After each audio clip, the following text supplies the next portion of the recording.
Umakyat na sa 20 ang patay sa pananalasa ng Bagyong Hener, Bagyong Ferdy at Habagat. Sa El Nido, Palawan, apektado ng masamang panahon ng kabuhayan ng mga tour guide at bangkero. Yan ang pampagising na balita ni Brian Basa. Nagmistulang ilog ang kalsadang ito sa Barangay Maligaya sa El Nido, Palawan. Hindi tuloy makatawid ang mga residente at mga motorista. Kasunod ito ng walang tigil na pag-ulang epekto ng hanging habagat, Bagyong Hener at Bagyong Helen. Sa Barangay Korong-Korong naman, bumigay ang pader na ito sa gilid ng kalsada na pampigil sana sa landslide. Gumuho ito kasunod ng malakas na mga pag-ulan. Hindi isinara ang kalsada pero naglagay na ng mga harang at babala sa mga daraang motorista. Sa tabing dagat, malalaking alon naman ang humampas sa Sitio Diapila kaninang umaga. Nagkalat din ang mga naputol na sanga ng puno. Bandang hapon lang kumalma ang panahon, kaya may mga turista nang nagsipaglangoy.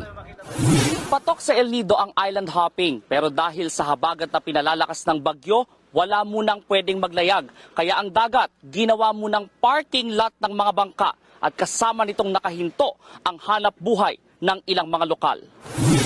Kabilang sa mga apektado ng masamang panahon, ang tour guide na si Dante. Hindi niya maipasyal sa mga isla ang mga turista dahil sa babala ng mga otoridad.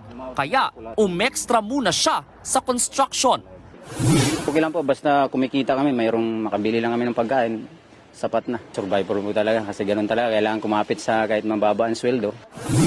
Ang balikbayan namang si Raul, nakailang extend na sa El Nido kasama ang kanyang asawa para sana makapag-island hopping.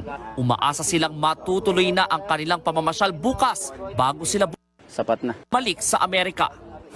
One more last chance, baka sakali, bukas, cross my finger. Kung matuloy bukas, I would say yes, solid.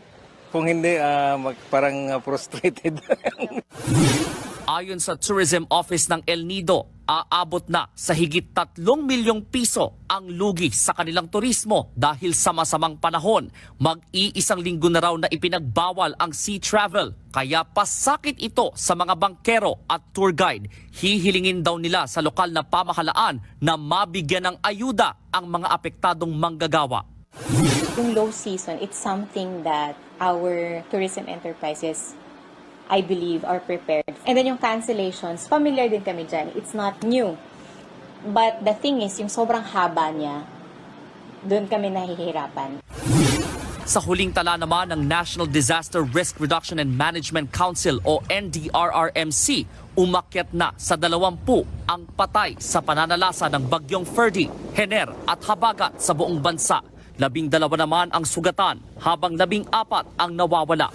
Mula sa El Nido, Palawan, nagbabalita mula sa Frontline, Brian Basa, News 5.